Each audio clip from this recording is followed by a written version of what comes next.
अगर कोई आपको नीचा दिखाना चाहता है तो इसका मतलब है कि आप उससे पहले से ही ऊपर हो।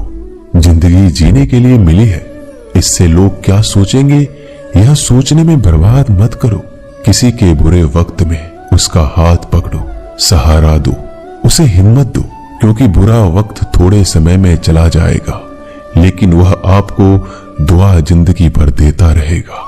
मनुष्य सुबह से शाम तक काम करके उतना नहीं थकता जितना चिंता और क्रोध के एक क्षण में थक जाता है। संबंध परमात्मा से अच्छे बना लो तो तुम्हें किसी की जरूरत नहीं पड़ेगी, तुम खुद सबकी जरूरत बन जाओगे।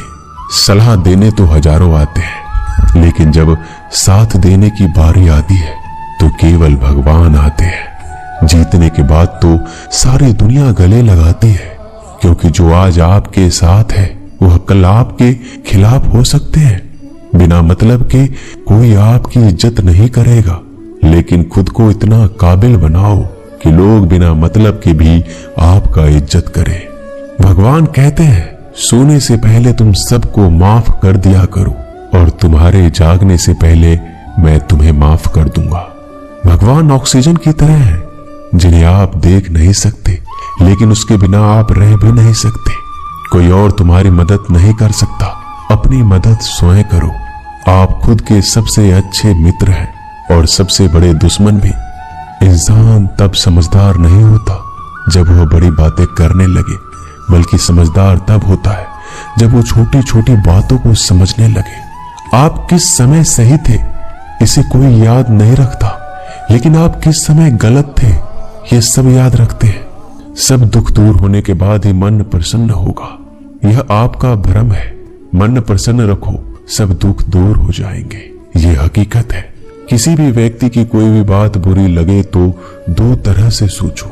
यदि व्यक्ति महत्वपूर्ण है तो भूल जाओ और बात महत्वपूर्ण है तो व्यक्ति को भूल जाओ। रिश्तों का संबंध सिर्फ रक्त से नहीं होता, जो मुसीबत में हाथ थाम ले उससे बड़ा कोई रिश्ता नहीं होता। भगवान कहते हैं तुम सब कुछ मुझे सौंप दो, सारा दर्द परेशानी, और बिल्कुल हल्के होकर मुझे याद करो। धीरे धीरे तुम्हारा जीवन बदल जाएगा। हर रोज रात को सोने से पहले भगवान को अपनी पूरी दिनचर्या बता के सोएं। अगर आपके द्वारा किसी का दिल दुखा है तो मन ही मन उससे माफी मांगे। अगर आपका किसी ने दिल दुखाया है तो उसे माफ करके सारी चिंताएं भगवान को सौंप कर सो जाए। यकीन मानिए इससे आपकी जिंदगी खुशनुमा बन जाएगी। क्रोध बोला हुआ एक शब्द इतना जहरीला हो सकता है कि आपकी हजार प्यारी बातों को एक मिनट में नष्ट कर सकता है। सबको हंसाना लेकिन किसी पर भी हंसना मत। सबके दुख बांटना लेकिन किसी को दुखी मत करना। सबकी राह में दीप जलाना लेकिन किसी का दिल जलाना मत।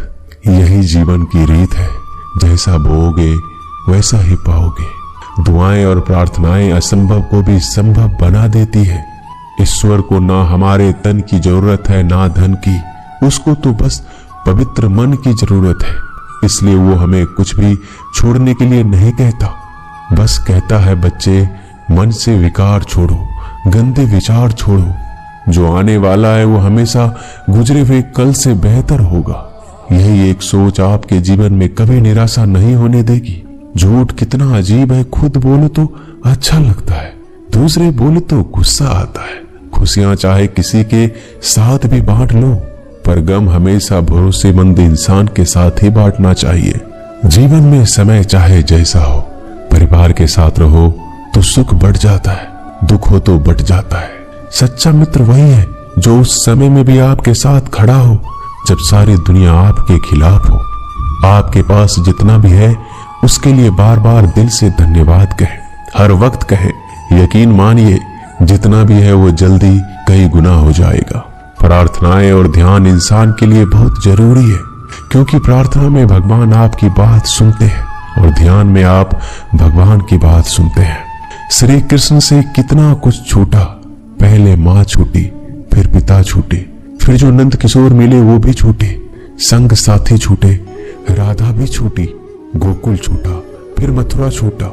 श्री कृष्ण से जीवन भर कुछ ना कुछ छूटता ही रहा। नहीं छूटा तो वो था देवत्व, मुस्कान और